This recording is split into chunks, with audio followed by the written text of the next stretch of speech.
Hi, I'm Danae O and welcome to my kitchen. Today I'm going to attempt to make Kitchari, which is a dish from India. It's very simple, very nutritious. It's filled with rice, white basmati rice, Moong Dal. I usually use a split Moong Dal, and vegetables. And it's super nutritious, very easy on the digestive system. It's great if you're breaking a fast, you just need something simple and quick to eat. It doesn't take long to cook at all. It's also good if you're not feeling very well or if you're just trying to heal your body. It's going to kind of give you everything that you need. So I'm going to attempt to do that. I'm actually taking some of the ideas for this recipe out of Dr. Vasant Lad's Ayurvedic cookbook, and it's called Ayurvedic Cooking for Self-Healing. Let me show you that. This particular Kitchari that I'm making is what in Ayurvedic is considered tridoshic, which means it's good for all types of different body constitutions. In Ayurveda, each person has a different type of body constitution. So this one is very balancing for all doshas. Very simple to make, very easy, and I've already chopped up a bunch of vegetables. I've got some zucchini. I'm gonna put some carrots in there. I also have some peas. I like to use kale often, so I've got a whole bunch of kale. I'm not sure if I'm gonna use all of this, I'm gonna try. Yeah, so let's see what I come up with and how well I do this. Kitchari, I'm gonna put the Moong Dal and the rice together, but sometimes when people like to do it separate, I'm one of those people that likes to do it separate, but for this video, I'm gonna do it all in one pot. So first I'm going to chop up a little bit of cilantro, and then I'm going to put in my little mini chopper the cilantro, the coconut, and the ginger, along with a little bit of water. Just chopping the cilantro up into small pieces. I discard the stems. But I just wanted to show you my favorite kitchen gadget, which is a mini chopper, mini food processor. It's so easy. I use it every single day to chop garlic, to chop ginger, to chop all of my fresh spices if I do not chop them by hand. And I cannot live without this. And it's only like $15, $20 max in Walmart or Target. So I highly recommend you getting one of these. It has a little blade in here, just like a big food processor. It's one of my favorite things. So let's just get started. I'm gonna show you what I already have prepared. We're gonna be using ginger, chopped up some of my fresh ginger. We're gonna use some fresh coconut. I also have some cilantro. And we're gonna use rice and Moong Dal and some other spices that I'm actually gonna prepare. I'm gonna grind them up in a coffee grinder. So stay tuned, I'll be right back. So I've got my ginger, got my cilantro. Not sure if all the cilantro is gonna fit in there, so I'm not gonna worry about it. I'm gonna add the coconut in there.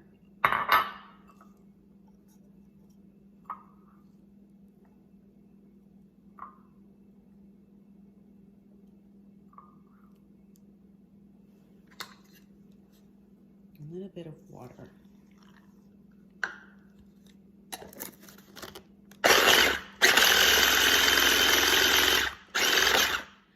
All right, so now I'm gonna grind my spices, and I'm gonna see if I can show you what it kind of looks like as I'm putting it in there. I've got some cinnamon bark. I'm gonna put that in there. I've got some peppercorns.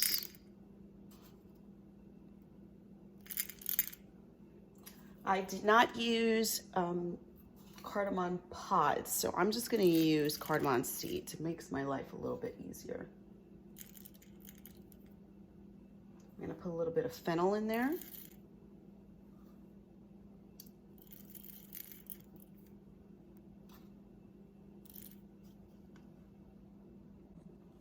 And I'm going to use a bay leaf in there.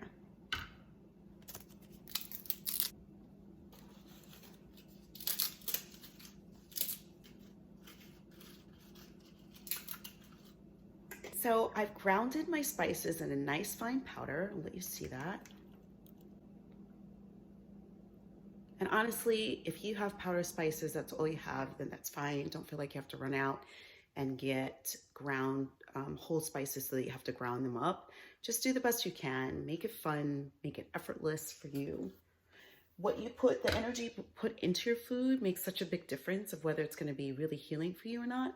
And if you spend a lot of time stressing about whether you or not you have the right thing, it kind of takes all that healing energy away and lowers the vibration of the food. So this makes it really simple. Just do what you can do and what works for you. So when you're cooking white basmati rice as well as Moong Dal, you want to make sure you wash your rice thoroughly until the water rinses clean, and you want to soak your Moong Dal. So I actually have my rice already washed and cleaned, and I have already soaked my Moong Dal here. I'm going to be using ghee as my oil to cook my spices and my food in. I'm going to use about a tablespoon of ghee, maybe a little bit more. All right, so I'm going to add some cumin. About a teaspoon of cumin. Let that sear.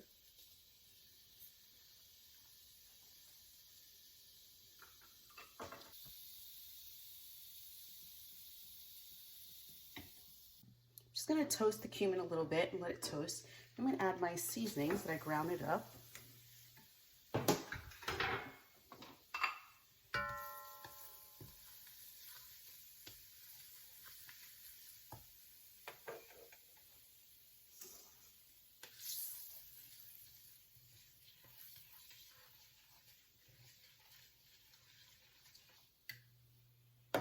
Let you see what that looks like.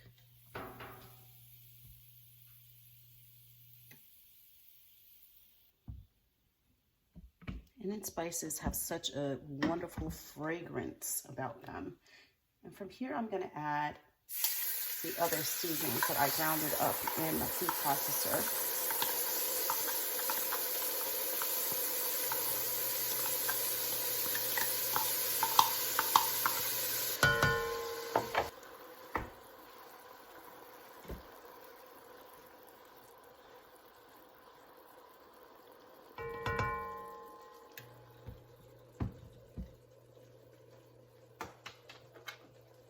I'm going to add some turmeric.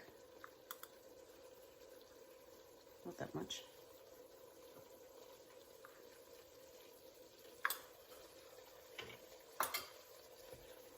I'm going to add some salt.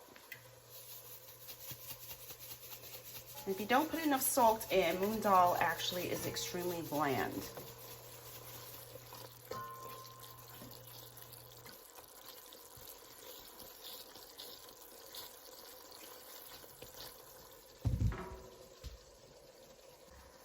I'm going to add the Moong Dal.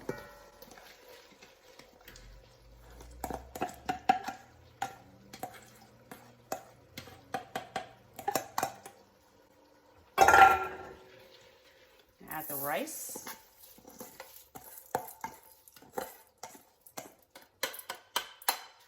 How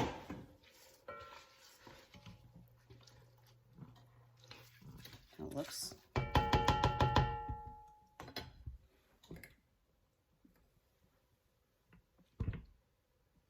And I'm going to add water, about 5 cups of water.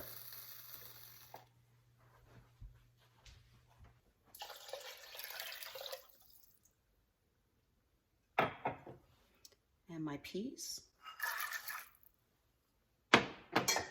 my zucchini. Oh, I forgot the hing. And I forgot to put some hing in it. Hing actually helps the body, your stomach. Hing actually helps digestion, so I'm going to add some of that in there right now.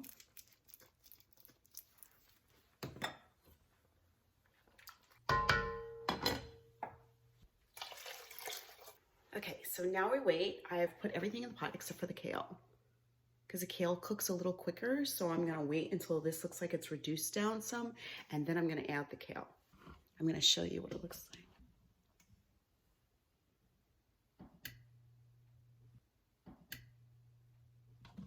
You see I've covered the pot because I'm gonna let it cook for a while. The other thing is a lot of times you do cook your dal and scrape the foam of the dal off because it actually helps with digestion and prevents gas when you take that foam. So I'm not sure how it's gonna work, but I put the hing in there. That should help. I don't tend to have any issues from Moong Dal bothering my stomach or creating any gas. So hopefully this will be okay. It's starting to boil, so you want to make sure you stir it well. And that's the foam that I was telling you about on the top. Just scrape some of that foam off and get rid of that. It's actually called aquafaba.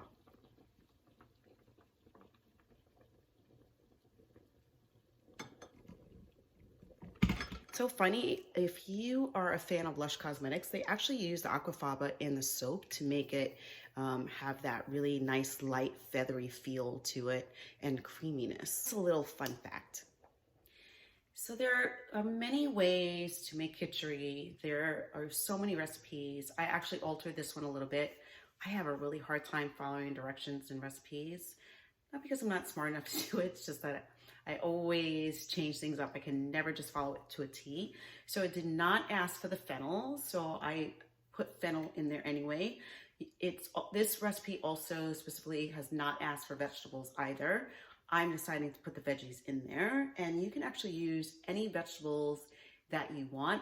It also did not ask for cumin, and I chose to put the cumin in there as well because I'm just used to always adding a little bit of cumin. So if you do decide to try this recipe, and I'll put it down below, always toast your seeds first. Cumin normally I throw in whole, but I thought it was interesting that this recipe asked me to put everything and blend it up. I've never done that before, so I was really curious as to see how that would happen, because normally I put in the cumin, the fennel, then the cumin, then the fresh ginger, and I would add the turmeric, and then I'd add the other spices to that. Normally that's the way it goes in order. Seeds, large seeds first, then the smaller seeds, and then your powdered herbs. But this is different, so I wanted to see how it would work out, and then because I can't help myself, I threw in my own little special sauce and ideas. So we're gonna let that cook for a while. Moong Dal actually cooks pretty quick, and so does rice. So the kitchari is almost done. It's boiling, the rice is really nicely plumped, and the vegetables are looking really nice and tender. Let me show you what it looks like. So the vegetables are really nice. I always go by the zucchini. So I'm gonna throw a little bit of that kale that I have left here. I almost forgot about the kale.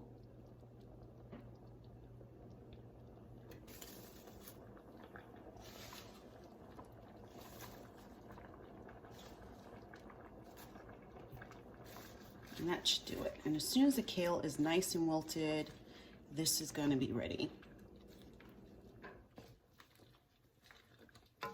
I'm gonna add a little bit more water because it's gotten really kind of thick.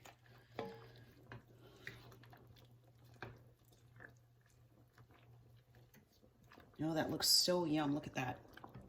So delicious, can't wait to try it.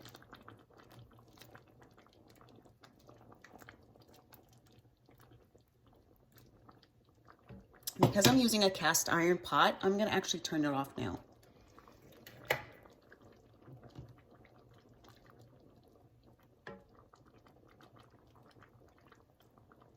All right, so our kitchari looks like it's totally ready and done. So now for the taste test. All right, so I've got my kitchari here. You can see it. Oops, spilling it on the floor. That's not what we want to do.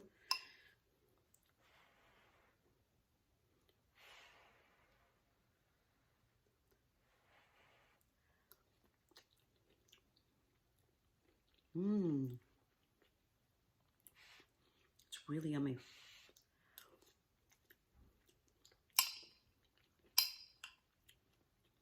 Very delicious. You use a little bit more salt probably, But salt is really up to you how much you want to use. Well, I think I'm gonna go eat my khichdi now. So thank you so much for watching. Thank you so much for joining me. And I hope that your khichdi comes out great. Just remember, you can substitute any types of vegetables that you want. I just started with the basic recipe, but you can feel free to change that up a little bit. This one is very tridoshic, so it balances for everybody actually. And anyway, have a great day. See you again soon. Bye.